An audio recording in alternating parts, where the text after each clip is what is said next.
force between two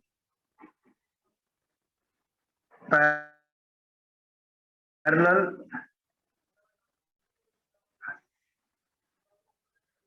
current carrying conductor. Force between two parallel current carrying conductor, दो conductor के बीच में force निकालनी है ना।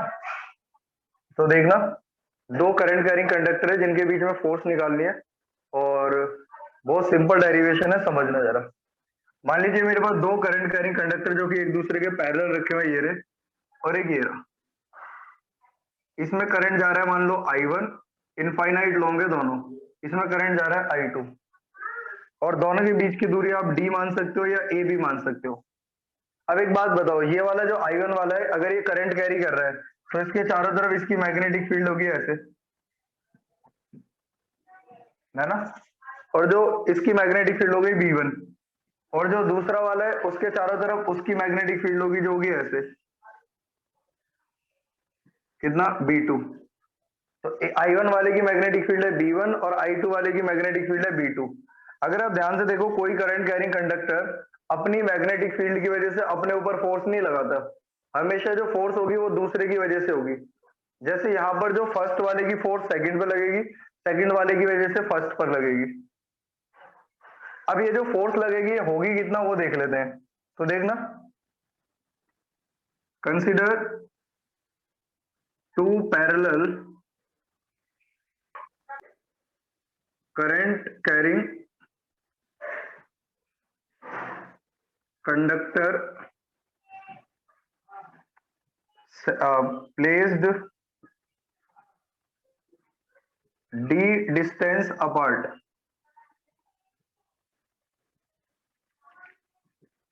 Consider two parallel current carrying conductor placed d distance apart. d distance दूरी पर रखे हुए हैं, सही है। अब देखना जरा, तो हम निकालते हैं force on second due to first. Second वाले पे फोर्स निकाल रहे हैं फर्स्ट की वजह से, तो क्या लिखेंगे देखना, force on second due to first. क्योंकि फोर्स सेकंड वाले पे लग रही है, लेकिन लगा कौन रहा है, फर्स्ट वाला। तो फर्स्ट वाले के द्वारा सेकंड पे कितनी फोर्स लग रही है वो निकाल रहा हूं मैं। तो फोर्स ऑन सेकंड, तो सेकंड वाले कंडक्टर में करंट कितना है I2, लेकिन सेकंड वाले कंडक्टर पे मैग्नेटिक फील्ड कौन सी वाली फोर्स लगा रही है, 1 वाली B1 इंटू में L, साथ में होता है साइन थीटा, याद करो BIL sine theta, BIL sine theta. अब फोर्स ऑन सेकंड निकाल रहे हैं हम फर्स्ट की वजह से, तो अगर फोर्स सेकंड पे निकाल रहे हैं तो सेकंड वाले का करंट रखना है, फर्स्ट वाले की मैग्नेटिक फील्ड रखनी है, और साइन थीटा, और जो एंगल होगा वो 90 डिग्री होगा, थीटा 90 डिग्री। यदि मैं थीटा की वैल्यू 90 डिग्री यहाँ पर रखता हूँ, तो force on second conductor due to first आ गया I2 इंटू में B1 इंटू में L। B1 is the magnetic field of first conductor, तो मैग्नेटिक फील्ड B1 को लिखा जाएगा म्यू नॉट I1 अपॉन में 2 पाई, दूरी है D, mu naught I1 upon में 2 पाई D। तो force on second due to first हो गया I2 इंटू में L, B1 की जगह कितना, म्यू नॉट I1 अपॉन में 2 पाई D, म्यू नॉट। अच्छा, तो F21 कितना हो गया, F21 हो गया mu naught I1 I2 L upon में 2 पाई D। F21 बराबर इतना आ गया। ये हो गया फोर्स, केवल अगर फोर्स की बात करें। और अगर बात करें F21 अपॉन में L, मतलब force per unit length, force per unit length बराबर हो गया mu naught I1 I2 upon में 2 पाई D। पता है जब डेरिवेशन आता है ना सीबीएसई में, तो वो डेरिवेशन हमेशा ये बोलता है कि फोर्स पर यूनिट लेंथ का एक्सप्रेशन डिराइव करना है, और फोर्स पर यूनिट लेंथ का अगर डेरिवेशन डिराइव करना है तो डेरिवेशन ये हो गया यहाँ पर। जस्ट न्यूमेरिकल में आपको फोर्स निकालनी है तो डेरिवेशन ये हो गया न्यूमेरिकल के लिए। फॉर्मूला फिर रिपीट कर देता हूँ एक बार। आपको पता है दो करंट कैरिंग कंडक्टर हैं, दोनों की मैग्नेटिक फील्ड होगी, दोनों की मैग्नेटिक फील्ड जब होगी तो जो कंडक्टर की मैग्नेटिक फील्ड होगी वो खुद पे फोर्स नहीं लगाता, हमेशा दूसरे वाले पे लगेगी। जैसे फर्स्ट वाले की मैग्नेटिक फील्ड सेकंड पे फोर्स लगाएगी, सेकंड वाले की मैग्नेटिक फील्ड फर्स्ट पर फोर्स लगाएगी, वैसे बिना, है ना भाई। तो जहां पर हम किसी की भी फोर्स निकालें तो वो फोर्स का फॉर्मूला यही आएगा, mu naught I1 I2 L upon में 2 पाई डी, डी इनके बीच की दूरी होगी।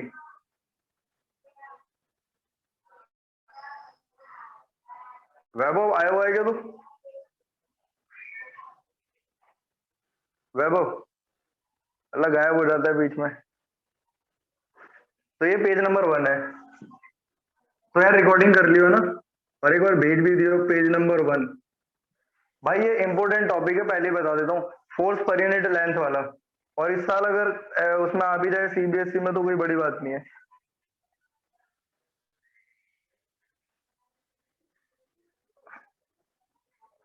भाई मेरी तरफ से तो नेट सही चल रहा है, अगर ब्लर हो रहा है तो देख लो, थोड़ा कर लो उसको, वेट कर लो, साफ कर दूं सर। चलिए भाई अब आ जाते हैं, देखो दिक्कत क्या यहाँ पर ये है कि हमें डायरेक्शन के बारे में भी पूछते हैं हमसे। भाई आपको पता है फोर्स लग रही है तो या तो अट्रैक्शन वाली होगी या रिपल्शन वाली होगी, तो आपको कैसे पता चलेगा अट्रैक्शन है, कैसे पता चलेगा रिपल्शन? उसके लिए आपको रूल अप्लाई करना पड़ेगा, और रूल कुछ नहीं करना, उसके बाद आपको सीधा रट्टा लगाना है। पहले तो मैं अप्लाई करके दिखा देता हूँ, कुछ भी नहीं करना, सिंपल से 2 स्टेप फॉलो करने हैं। पहला, मान लो करंट सेम डायरेक्शन में कैरी कर रहे हैं, दोनों जो है करंट सेम डायरेक्शन में कैरी कर रहे हैं, ये फर्स्ट वाला और ये सेकंड वाला। सबसे पहले तो इनकी मैग्नेटिक फील्ड बनाओ। देखो फर्स्ट वाला करंट इधर कैरी कर रहा है और ये कंडक्टर इधर है, तो फर्स्ट वाले में करंट इधर है और मैग्नेटिक फील्ड इसकी इस तरफ देखो तो इनवर्ड है, करंट ऊपर मैग्नेटिक फील्ड अंदर, करंट ऊपर मैग्नेटिक फील्ड अंदर। अगर यहाँ मैग्नेटिक फील्ड अंदर है इस पे, तो यहाँ पर क्रॉस बना दो, ये किसकी मैग्नेटिक फील्ड है? इस पे 1 वाले की। अच्छा, अब सेकंड वाले की मैग्नेटिक फील्ड बना लो भाई अपर्णा इधर, मान ले करंट इधर जा रहा है तो इस तरफ तो इनवर्ड और इस तरफ घूम के आओगे तो आउटवर्ड, करंट इधर इधर इनवर्ड और इधर आओगे तो आउटवर्ड, तो इस वाले पे जो मैग्नेटिक फील्ड है वो आउटवर्ड है, जो कि सेकंड वाले की है। मैग्नेटिक फील्ड में कोई दिक्कत है तो बताएं आप मेरे को, कैसे निकालिए? सिंपल याद रखो, राइट हैंड थंब रूल।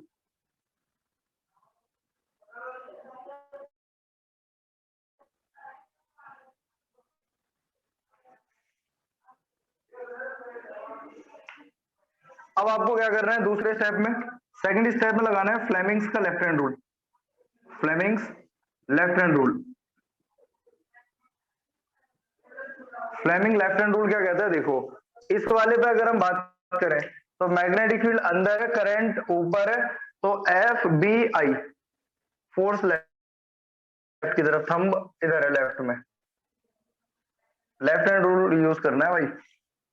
तो फोर्स इस वाले पे तो इधर लगी, इधर। अच्छा इस वाले पे देखो, मैग्नेटिक फील्ड बाहर है, करंट ऊपर, फोर्स इधर, अगर कॉपी में करोगे तो इजीली एडजस्ट हो जाएगा। तो इस वाले में इधर आ रही है, दोनों फोर्स आमने सामने है, आमने सामने का मतलब अगर नमन भाई ये दोनों अट्रैक्ट कर रहे हैं, तो आपको याद क्या रखना है, अगर हमारे पास 2 कंडक्टर है जो सेम डायरेक्शन में करंट कैरी कर रहे हैं, उनकी जो मैग्नेटिक जो उनके बीच में फोर्स होगी वो अट्रैक्टिव होती है बच्चों, जबकि यही अगर हमारे पास ऑपोजिट डायरेक्शन में होगा, जैसे मैं करके दिखा दूं, एक ये कैरी कर रहा है, एक नीचे की तरफ जा रहा है दोनों पैरेलल एक दूसरे के। अब बताओ, ये मेरे पास 1 वाला है और ये मेरे पास 2 वाला है, 1 वाले का करंट किधर जा रहा है? ऊपर, तो इस तरफ मैग्नेटिक फील्ड हो गई इनवर्ड, इस तरफ हो गई मैग्नेटिक फील्ड इनवर्ड, है ना?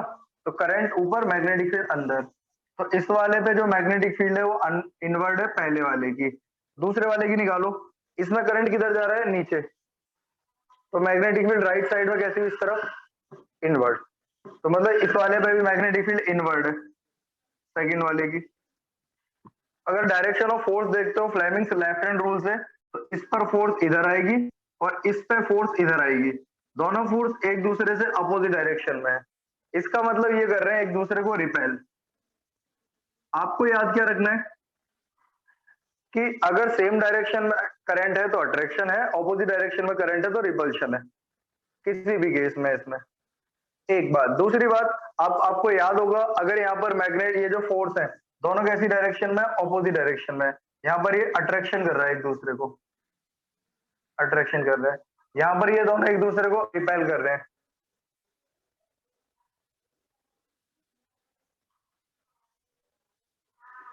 याद रखोगे क्या? तो आपको इतना याद रखना है, सेम डायरेक्शन में तो अट्रैक्शन, ऑपोजिट डायरेक्शन में तो रिपल्शन।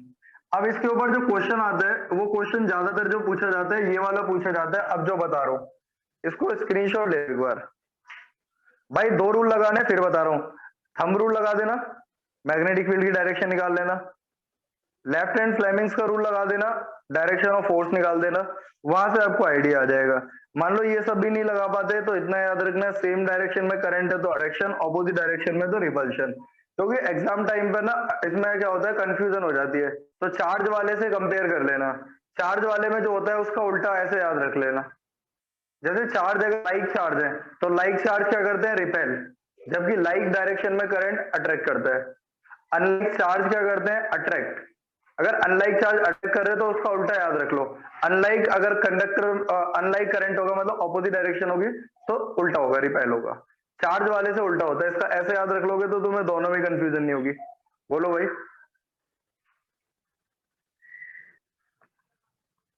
कर सकते हो क्या?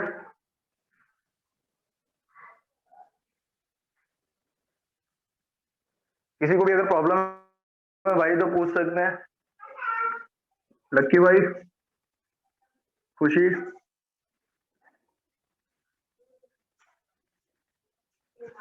नमन, विपुल, श्रुति, शगुन आई नहीं है। शगुन,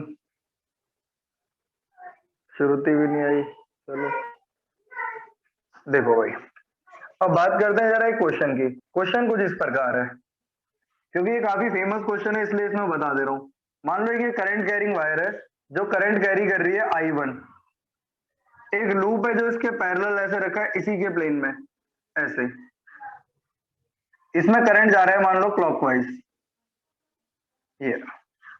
इसमें चार कंडक्टर है मेरे हिसाब से, A B C D। इसमें करंट जा रहा है पूरे लूप में I2। ये रखा है A दूरी पर, दूसरा वाला रखा है B दूरी पर। आपको निकालना है force per unit length on loop ABCD। ABCD loop पर फोर्स निकालनी है आपको। भाई फोर्स निकालने का बहुत सिंपल सा प्रोसीजर है, यहाँ पर देखना। और ये ना रेक्टेंगुलर है तो आपको पता चल जाएगा कि भाई आमने सामने वाली साइड है, सेम है। पहले सबसे पहले ये बताता हूँ आपको क्या करना चाहिए इसमें। हालांकि अगर न्यूमेरिकल करना है तो बहुत आसान है, पर थोड़ा समझ लेते हैं इसको। इस वाले वायर की वजह से, इस वायर की वजह से इस पे फोर्स निकाले लूप पर। तो बताओ इसका करंट किधर है, ऊपर। तो मैग्नेटिक फील्ड राइट में इनवर्ड है। करंट ऊपर है तो मैग्नेटिक फील्ड इनवर्ड है। तो यहाँ पर भी मैग्नेटिक फील्ड इनवर्ड है, यहाँ पर भी इनवर्ड है, यहाँ पर भी इनवर्ड है और इसमें भी इनवर्ड है। चारों कंडक्टर पे मैग्नेटिक फील्ड इनवर्ड हुई। अगर चारों पर इनवर्ड है तो अगर मैं ऊपर वाले पे फोर्स निकालता हूँ, इस वाले पे FBI करके, तो फोर्स इसमें ऊपर की तरफ आ रही है, इस वाले पे फोर्स ऑन AD वाले पे। और अगर ऐसे ही BC वाले पे निकालते हो तो BC वाले पे फोर्स नीचे की तरफ आएगी। और आपको बता दूं, जितनी फोर्स इस वायर की वजह से AD वायर पे लगेगी, इस वायर की वजह से BC वायर पे भी उतनी फोर्स लगेगी। क्योंकि देखो B जितना दूरी पर है इससे C भी उतनी दूरी पर है, A जितनी दूरी पर है D भी उतनी दूरी पर है। इसी वजह से जो फोर्स रहेगी वो सेम रहेगी। अगर दोनों फोर्स सेम है लेकिन डायरेक्शन अपोजिट है तो ये दोनों एक दूसरे को कैंसिल आउट कर देंगी। और अगर ये एक दूसरे को कैंसिल आउट कर देंगे तो इसका मतलब ये जो दोनों है इनकी तो फोर्स हो गई जीरो। बचे केवल कौन कौन से, AB वाला और CD वाला। अब अगर आप ध्यान से देखो तो AB वाला में जो करंट जा रहा है, AB वाले में जो करंट जा रहा है वो इसके पैरेलल है, मतलब सेम डायरेक्शन में। अगर सेम डायरेक्शन में तो अट्रैक्शन होगा। इसका मतलब इस वायर की वजह से इस वाली लेंथ पे अट्रैक्शन होगा कुछ इस तरफ। क्या लिखेंगे जिसको हम फोर्स ऑन AB। जिसको ना समझ में आ पाए वो मेरे को बता देना। फोर्स ऑन AB इस तरफ है। अब आ जाओ इसकी वजह से इस वाले पे। देखो ये करंट ऊपर कैरी कर रहा है, इसमें करंट नीचे की तरफ आ रहा है। इसमें ऊपर की तरफ है, इसमें नीचे की तरफ है। तो जाहिर सी बात है ऑपोजिट डायरेक्शन में तो रिपल्शन होगा। तो इस पे रिपल्शन इस तरफ होगा, फोर्स ऑन CD। अब आपको देखना क्या है कि भाई ये दोनों तो इक्वल थी, कैंसिल हो गई थी, लेकिन ये वाली और ये वाली इक्वल नहीं है फोर्स। कौन सी ज्यादा है, जो पास है। ये पास है इसलिए इसकी फोर्स ज्यादा है, वो दूर है इसलिए उसकी फोर्स कम है। तो जब दोनों ऑपोजिट डायरेक्शन में तो माइनस करेंगे, जाहिर सी बात है। और किस में से किसको माइनस करेंगे? ज्यादा में से कम को। तो बच्चों नेट फोर्स जो आएगा आपके पास वो आ जाएगा force A B minus force C D. AB पे, एबी और इस वायर के बीच में कितना करंट होगा, देखो फोर्स होगी, वो देखो फोर्स पर यूनिट लेंथ, ये लिखा हुआ है force per unit length. Formula हो जाएगा म्यू नॉट, करंट कितना है इसमें I1, इसमें करंट कितना है I2 अपॉन में 2 पाई ए। अब इसके और उसके बीच में देखेंगे तो कितना हो जाएगा minus mu naught I1 I2 upon में 2 pi b. Mu naught I1 I2 common आ जाएगा यहां से,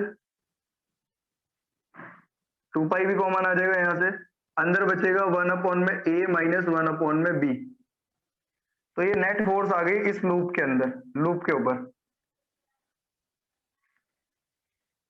बताइए भाई किसी को दिक्कत है तो।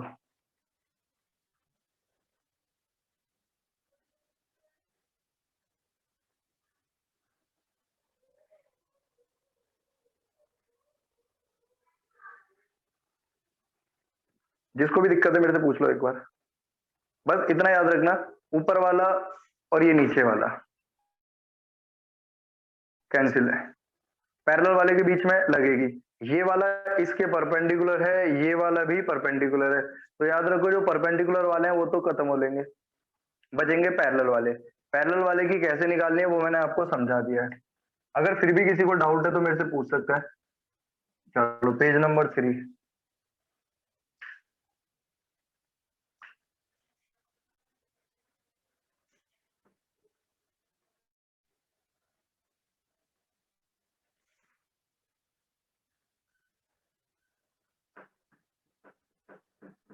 साफ कर दूं?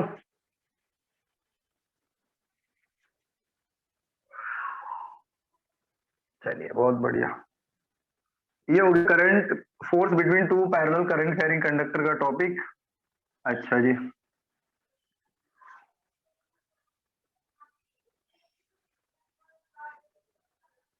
चलो एक क्वेश्चन और बताऊं।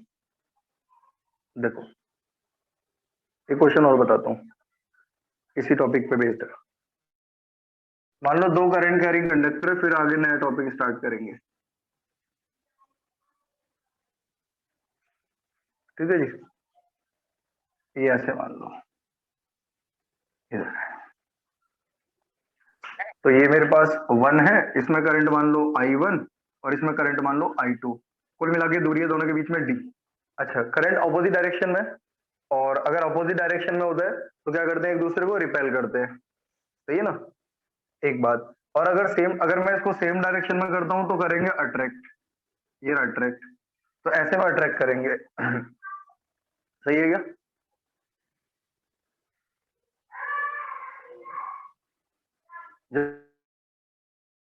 जल्दी बोलो भाई।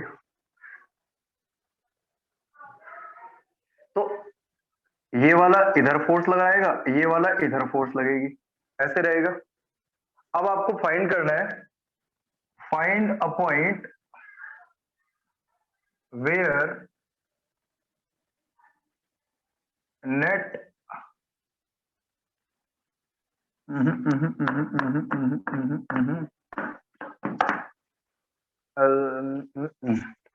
थोड़ा एक चेंज और कर दो इसमें।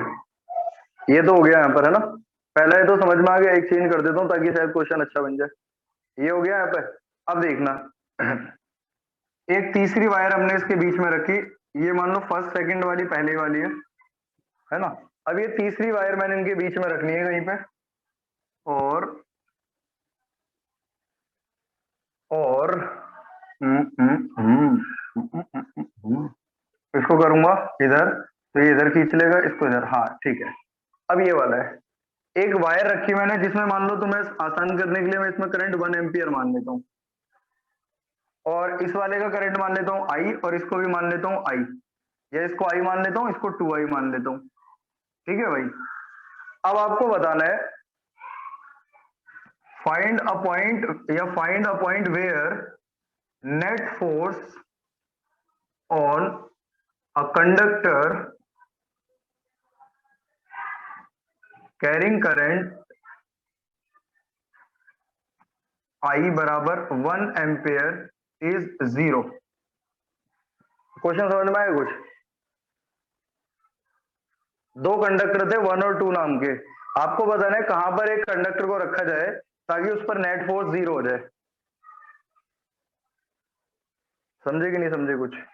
जल्दी बोलो भाई, अगर किसी को नहीं समझ में आया तो पूछ लो फटाफट। जहां पर उस पर नेट फोर्स 0 हो जाए, अरे बोल दो यार, क्या करो कम से कम। क्वेश्चन समझ में आ गया नहीं आया बस इतना बता दो, और नहीं आया तो मैं दोबारा एक्सप्लेन कर देता हूँ। आ गया सबको?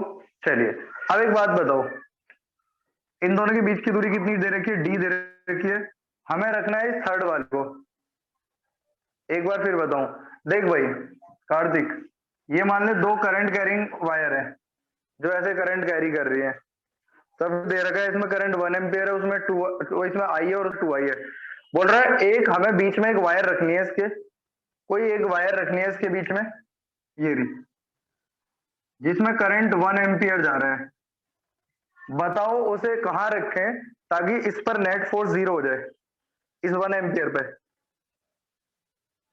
ताकि इस 1 एम्पियर पे नेट फोर्स कितना हो जाए? 0 हो जाए। तो मैंने बोला इसको x दूरी पर रखो, यहां से इस वाले से x दूरी पर रखो, तो इस वाले से कितनी दूरी पर रखो? d माइनस एक्स दूरी पर, इस वाले से x दूरी पर, उस पर से d माइनस एक्स दूरी पर। अच्छा, ये वाला इस वाले को, ये वाला नीला वाला, ये वाला इस वाले को अट्रैक्ट करेगा इस तरफ, मान लो F1 फोर्स से, ये दोनों भी सेम डायरेक्शन में करंट कैरी कर रहे हैं, तो ये वाला अट्रैक्ट करेगा इस वाले को अपनी तरफ, इस तरफ F2 फोर्स से, और दोनों कैसी डायरेक्शन में आ गई? अपोजिट में। अगर दोनों अपोजिट डायरेक्शन में आ गई इसका मतलब चांसेस है दोनों को कैंसिल होने का।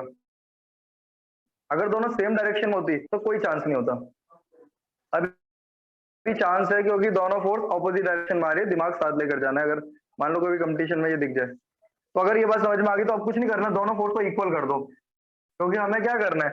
हमें तो ये करना है क्योंकि हमें डिस्टेंस निकालना है, नेट फोर्स 0 कर देनी है, नेट फोर्स 0 करनी है, दोनों अपोजिट है तो इक्वल कर देता हूँ सीधे। तो F1 बराबर रख दो सीधा F2। F1 किस किसके बीच की फोर्स है? इन दोनों के। कितना होगी वो? म्यू नॉट आई इंटू में 1/2 पाई, और दूरी कितनी है? x इंटू में l, mu naught I1 I2 l upon में 2 पाई a, ये 2 पाई d, तो मैंने वैल्यू रख दी।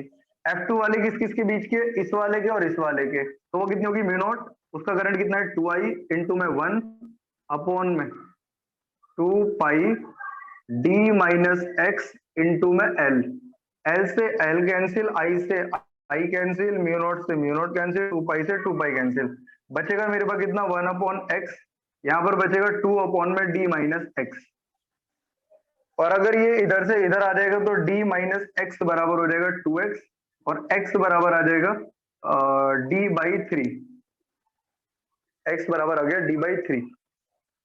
तो यहां से d/3 दूरी पर हमें इस कंडक्टर को रखना चाहिए, तब इस पर नेट फोर्स 0 आएगी। तो ऐसा नहीं है इस क्वेश्चन में कुछ अलग चीज करी हो मैंने, इस क्वेश्चन में बस मेरे को एक बात पता है कि भाई डायरेक्शन ऑफ करंट कैसे, फोर्स कैसे लिखी जाती है, अगर सेम डायरेक्शन में तो क्या होता है, अपोजिट डायरेक्शन में तो क्या होता है। इसके बाद मेरे को ये भी पता था कि भाई जो न्यूट्रल पॉइंट होता है, हमेशा न्यूट्रल पॉइंट निकालने के लिए क्या करना होता है कि जो दोनों फोर्सेस है अपोजिट डायरेक्शन में होनी चाहिए, और अगर अपोजिट डायरेक्शन में आपने कंफर्म कर लिया उसके बाद दोनों फोर्स को इक्वल रख दो, आंसर आ जाता है। ये वही तरीके के क्वेश्चन है जैसे अपना जो इलेक्ट्रोस्टैटिक में हुआ करता था।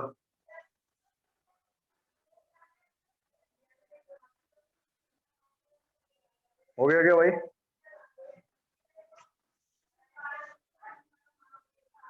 तो पैरेलल कंडक्टर वाला और भी कुछ कराऊं क्या? लेटे और एक खड़ा हुआ है वायर, तो मेरे ख्याल से तो आगे बढ़ जाना चाहिए। कर दो साहब इसको, अपने कोर्स वाला तो कराए, लेटे खड़े का करेंगे तो इंटीग्रेशन आ गया केवल।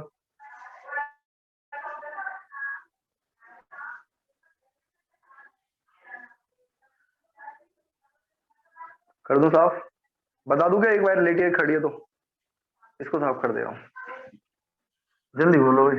ठीक है मैं बता देता हूँ, फिर उसके बाद टॉर्क वाला पार्ट ले लेंगे।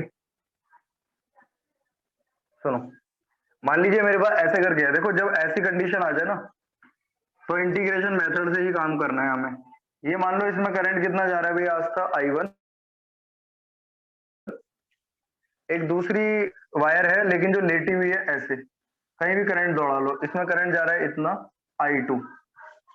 अब आपको पता होगा अगर ये नीली वाली करंट कैरिंग वायर है तो इसकी वजह से मैग्नेटिक फील्ड बनेगी दोनों तरफ ऐसे सर्कुलर फॉर्म में, और वो जो मैग्नेटिक फील्ड अगर इस वाले एंड पर देखता हूँ, इस वाले एंड पे, तो ये दूरी कम है, यहाँ पर दूरी बढ़ रही है, फिर दूरी बढ़ रही है, फिर दूरी बढ़ रही है। इसका मतलब जो मैग्नेटिक फील्ड फोर्स लगा रही है इस कंडक्टर पे वो कांस्टेंट नहीं है, क्योंकि हर पार्ट की, हर पॉइंट की दूरी, हर पार्टिकल की या इस कंडक्टर के हर पार्ट की दूरी इस कंडक्टर से अलग अलग है।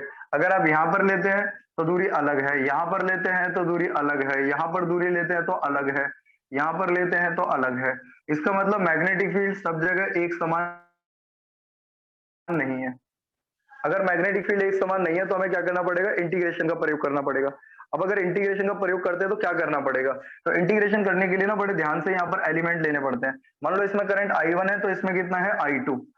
आप क्या करो, इस वाले कंडक्टर पे से जो लेटा हुआ है इसमें से थोड़ी सी लेंथ ले लो इसकी dx, थोड़ी सी लेंथ ले लो कितना dx, वो भी कितनी दूरी पर जाके, यहाँ से x दूरी पर जाके, इस नीली वाली वायर से x दूरी पर जाके इस लेटी हुई वायर का छोटी सी लेंथ ले ली जो कि है dx। अब बताओ ये जो dx वाली लेंथ है, इस dx वाली लेंथ पर फोर्स कितना लगेगी, तो क्या जाएगा फोर्स F बराबर mu naught I1 into I2 upon में 2 पाई डी की वैल्यू कितनी होगी यहाँ के लिए x, और इनटू में कितना dx। फॉर्मूला क्या होता था, mu naught I1 I2 into में L अपॉन में 2 पाई डी। अब बताओ जो मैंने लेटी हुई वायर की लेंथ ली है वो कितनी लेंथ ली है, केवल dx, कितनी दूरी पर ली है, x दूरी पर। अगर किसी को यहाँ प्रॉब्लम है तो पूछ लेना। अब क्या करना पड़ेगा, इसका इंटीग्रेशन करना पड़ेगा। अगर इंटीग्रेशन करके सॉल्व करना है तो इंटीग्रेशन कहां से कहां तक करना है वो सुनो। इसमें यहां से अगर मैं x की वैल्यू स्टार्ट करता हूं तो यहां तक जाएगी। अब x की वैल्यू कितनी होगी वो भाई साहब क्वेश्चन में डिपेंड करेगा किस फॉर्म में दे रखी है। मान लो इस वाले एंड की दूरी a है और उस वाले एंड की दूरी b है, इस वाले एंड की दूरी a है और उस वाले एंड की दूरी b है, तो x की वैल्यू यहां ना होती तो यहां पर होती सबसे कम तो, और सबसे ज्यादा जाएगी एंड तक। तो सबसे कम कितनी है, ये a के बराबर, सबसे ज्यादा कितनी है b के बराबर। तो मैं इंटीग्रेशन करूंगा इसको a से लेकर b तक के लिए, और f आ जाएगा mu naught I1 I2 upon में 2 P integration of 1 upon x dx a से लेकर b तक। 1 अपॉन x का इंटीग्रेशन होता है नेचुरल लॉग, तो आया mu naught I1 I2 upon में 2 पाई ln x a से लेकर b तक, x की जगह upper limit minus lower limit, mu naught I1 I2 upon में 2 पाई ब्रैकेट में 1 अपॉन में b माइनस 1 अपॉन में a। ये मेरे पास फाइनल आंसर हो गया।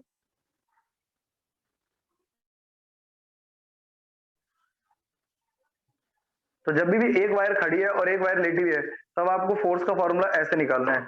और वैसे हमारे कोर्स में सीबीएसई वाले में तो डायरेक्ट फॉर्मूला है म्यू नॉट I1 I2 2 पाई डी इंटू में एल। बोलो सही है, इंटीग्रेशन वाला थोड़ा टफ तो होता है भाई, पहले ही बता दूं। अब किसी को दिक्कत है तो पूछो फटाफट से, फिर आगे बढ़ते हैं। फॉर्मूला याद कर लेना यार, और क्या है।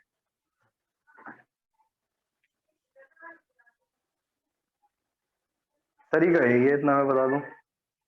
तरीके में कोई दिक्कत हो तो वो पूछ लो, बाकी फॉर्मूला तो यही है। देखो जब भी इंटीग्रेशन करते हैं हमेशा पहले स्मॉल एलिमेंट लिया जाता है, उसके लिए अप्लाई करते हैं, स्मॉल एलिमेंट के बाद इंटीग्रेशन लगाया जाता है। और एलिमेंट लेने का तरीका, क्योंकि आप पहली बार देख रहे हो तो आपको बता दूं कि भाई तरीका ये है, एक्स पे जाके dx लेंथ ले लो। साफ कर दूं से,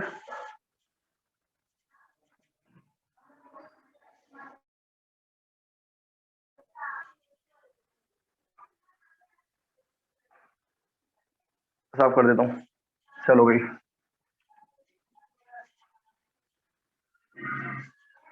अब सुनो, अगला टॉपिक है हमारे पास टॉर्क, टॉर्क वाला टॉपिक है कोर्स में, हट गया देख लेना भाई।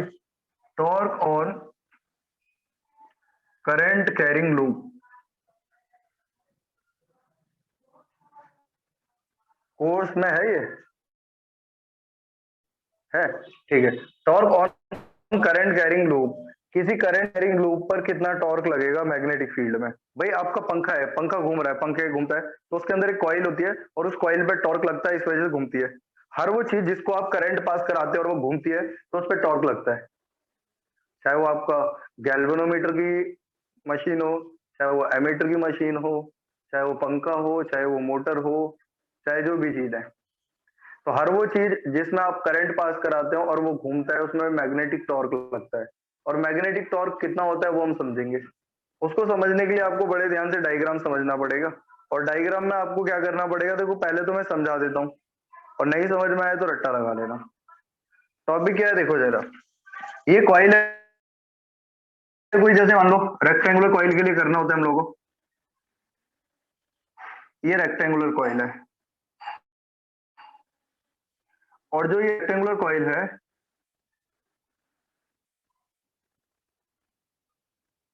ये इसकी एक्सिस ऑफ रोटेशन है। अगर यह इसकी एक्सिस ऑफ रोटेशन है तो आप लोगों को एरो एरो देख के पता चलना चाहिए कि किस तरफ घूम रही है। एरो से पता चलता है रोटेशन में हमेशा। ये घूम रही है, ये वाली साइड अंदर जा रही है और ये वाली साइड बाहर आ रही है। अगर मैं इस पर डायरेक्शन ऑफ करंट बनाऊं तो ये डायरेक्शन ऑफ करंट है, मानकर चलो ऐसे। तिरछा इसलिए बनाया हुआ है ताकि थोड़ा सा दिखा सके ऐसे घूम रहा है, जैसे उल्टा चक्कर लगा रहा है ना। अच्छा, अब इसे मैग्नेटिक फील्ड में रखा हुआ है तो मैग्नेटिक फील्ड तो इधर जा रही है सारी, तो मैग्नेटिक फील्ड इधर जा रही है। तो इस वाले पर मैग्नेटिक फील्ड हो गई इधर, इस वाले पे मैग्नेटिक फील्ड हो गई इधर, यहाँ पर कंडक्टर के साथ मैग्नेटिक फील्ड है इधर, यहाँ पर कंडक्टर के साथ मैग्नेटिक फील्ड है इधर, मैग्नेटिक फील्ड इधर जा रही है। इस वाले कंडक्टर पे मैग्नेटिक फील्ड परपेंडिकुलर है, इस वाले पे परपेंडिकुलर है, यहाँ पर कंडक्टर के साथ थीटा एंगल है, यहाँ पर कंडक्टर के साथ थीटा एंगल है। बिकॉज ये रेक्टेंगुलर कॉइल जो है, कॉइल अगर ऐसे रखी हुई है प्लेन में तो इसका नॉर्मल होगा हमेशा कैसा, नॉर्मल हमेशा प्लेन के परपेंडिकुलर होगा। तो मान लीजिए ये इसका नॉर्मल है और ये इसका नॉर्मल है।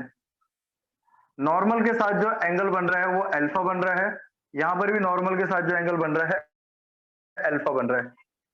डायग्राम पूछ लो एक बार जिसको नहीं समझ में आया। मैग्नेटिक फील्ड कंडक्टर के साथ तो थीटा एंगल बना रही है और magnetic field normal of plane के साथ अल्फा एंगल बना रही है।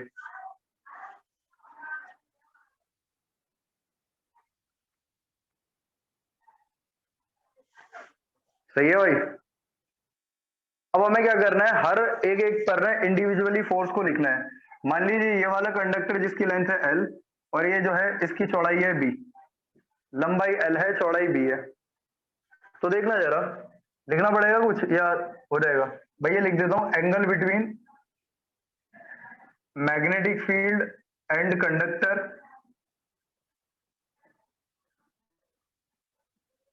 थीटा है। एंगल बिटवीन एरिया वेक्टर या normal of plane, normal of plane and magnetic field is alpha. ये दो बातें तो लिखनी पड़ेगी। अब हम इसका नामकरण कर लेते हैं, इसको लिखते हैं ए, इसको लिखते हैं बी, इसको लिखते हैं सी और इसको लिखते हैं D, A B C D. अगर मैं बात करता हूं force on A B, force on A B जिसको मैं मानता हूं F1, कितना हो जाएगा force on A B, B I length L है इंटू में साइन थीटा की वैल्यू 90 डिग्री है। कंडक्टर के साथ मैग्नेटिक फील्ड 90 डिग्री पर है इसके लिए। और ये जो फोर्स लग रही है वो किस तरफ लग रही है उसकी डायरेक्शन निकालेंगे फ्लेमिंग्स के लेफ्ट हैंड रूल से। तो अगर आप ध्यान से देखो, ये एफ है, ये बी है, ये आई है। आई नीचे जा रहा है, बी इधर जा रही है, फोर्स आउटवर्ड है। तो इस वाले कंडक्टर पे जो फोर्स लग रही है वो फोर्स लग रही है किस तरफ, आउटवर्ड।